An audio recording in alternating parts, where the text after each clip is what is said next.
Yerp, in this video we got legendary finish Super Saiyan 3 Goku.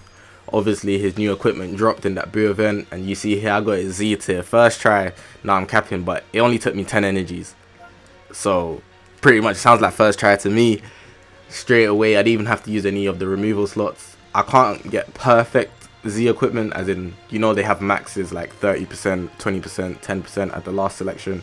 I don't have it perfect Z, but a Z is a Z, and 3 yellow slots, beautiful. Actually, let's call them gold so it sounds more special. The 3 gold slots. But Super Saiyan 3 Goku, this legendary finish one, I didn't really see him used much, even though he's a good unit besides from when he dropped. But like the next banner that came out, I didn't really see him used much. You might see him now and then, but right now with the Super Saiyan 3 Shallot, them 2 combo, and then you might see, like, I don't know, Bardock gives them a buff. I don't have Bardock either. I got Tapion. Ridiculous, but okay. But Super Saiyan 3 Goku, Super Saiyan 3 Shallot, Super Saiyan 3 Bardock's the team I've been seeing a lot. Just using Super Saiyan 3 Shallot is insane. The video's not about him, but Shallot is insane. If you don't have him in the story mode, go play that, because you need the chronos. You might not need the chronos because you're a whale, so forget about that. But regardless, just because you're a whale, skill always prevails. Look at them bars. But yeah, go get the chronos. You have to play the story mode to get it, and it's in the most recent story, so yeah, and you can't just skip because you need Super Saiyan 1, then 2, then 3. So that's that. But yeah, speaking on Super Saiyan 3 Goku, who doesn't love a legendary finish? Like, I know some of you guys don't have one, so sorry about that, but I've got every one, so I'm happy about that, and I'm trying to get every single one that comes out in the future. But Super Saiyan 3 Goku, the animation is beautiful. Look at it right here. Like, I just used it early on to just see how much damage he would do on Vegito, and it actually did a lot considering the type disadvantage. But obviously Vegito has his main ability, then he's just gonna heal. But Shallot's pretty much ready to take the damage. The Super Saiyan 4 would get murked, like literally destroyed. Shallot's there, is gonna take it. He had max health. Watch how much health he has after this. Should be still over a mil. Being optimistic. Look at that. Only took 300k. And I smashed up Vegito a bit, so he had more damage inflicted.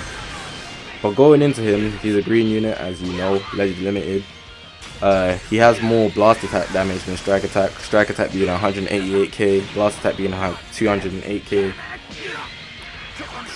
Going down to the cards he carries, he's a range type, and he carries a strike art and a blast art. A strike art with the destroy card thing. So if you land it, it's gonna destroy one of the enemy's cards, which is pretty useful depending on what card is destroyed. It could really help out. Like, I know with Beerus, when he lands his ultimate move, all your cards go, and that's an inconvenience. But yeah, let's go into his actual main ability, which is the one where he draws the ultimate move, where he does the Spirit Bomb into Super Saiyan 1 form, and he's like, see ya. But yeah, so it's called Good Luck Kakarot.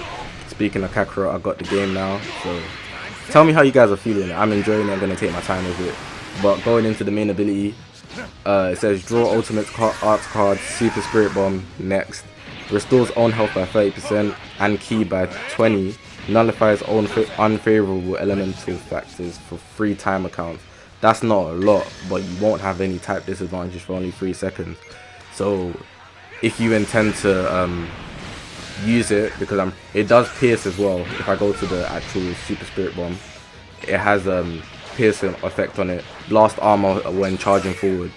So if there's a ki blast coming at you, you can activate the card just like Broly. I think Vegito has it as well, and Super Saiyan 2 Gohan. A few other characters do. The blue Vegito transforming one, you can just blast through it.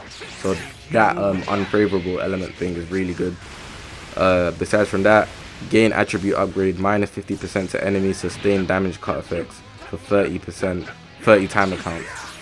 And then the requirements, you just need 25 seconds to pass in the match. But yeah, that last one there is pretty good as well. So using this main ability, you're gonna get a lot of advantages. His Z ability is specific to Saiyans as well. I've got him at 3-star. Yeah, 3-star, not 2-star. And then his Z ability is Z ability 2. What it does is base strike and blast defense 22% plus. And then obviously when you get to Z ability 3, it goes to a higher amount. This one is 28%. I can't see the Z ability 4, but let me check the limit status and then show you. Well, not show you, but I'll tell you guys. It goes to, you see here it says 33%.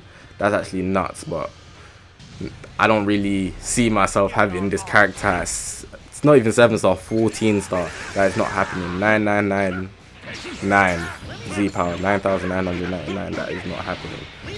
And then going into his unique ability, just to finish off, he has 2, like most characters. The first one, fate resist on this battle, 40% plus to damage inflicted when battle begins, cannot be cancelled. So it's going to be really strong at the start of the battle. And then it says it applies the following effects to oneself once 40 timer counts have elapsed from this battle start. So what I'm going to read here is after 40 timer counts. -5 to strike and blast arts cost, can't be cancelled. Increases art card draw speed by 1 level, cannot be cancelled.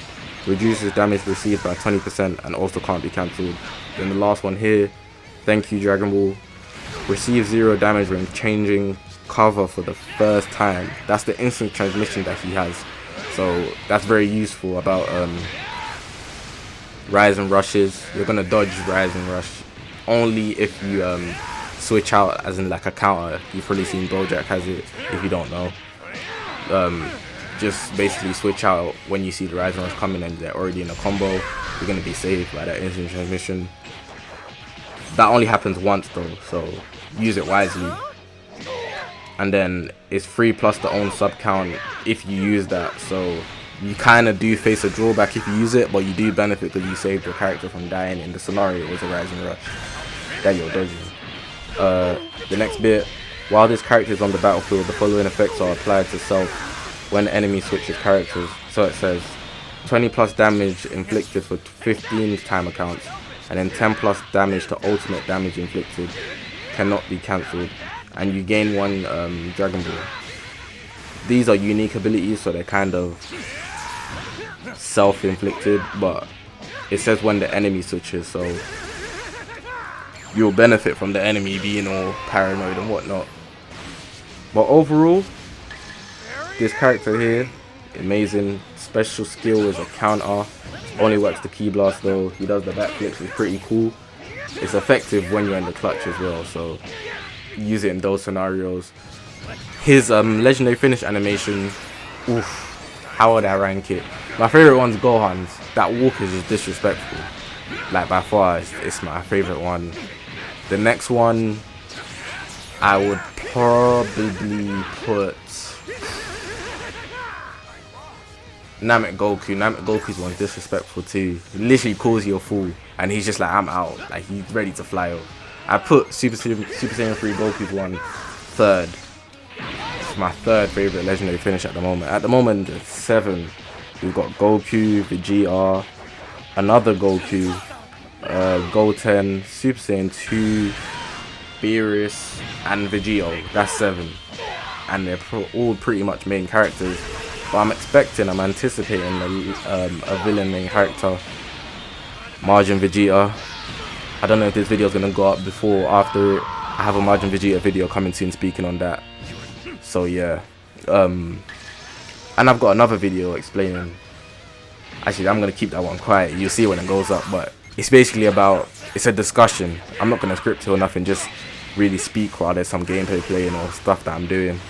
But yeah, that's all I pretty much got to say about Goku. His new equipment's pretty good as well. Not even pretty good, it's amazing. Like the amount of stuff it adds on to Goku is just nuts. Like each one has like 3 extra buffs on its own. And then literally I don't see how you can go wrong with it. Even if it's not Z tier like my one, it literally has everything. Health restoration, strike and attack, blast attack, ultimate move, special move damage.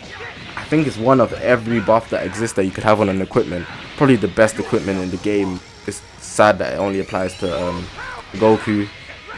If it was to go on everyone, literally, I don't even need to grind this equipment anymore because it's specific to Goku, but that's alright.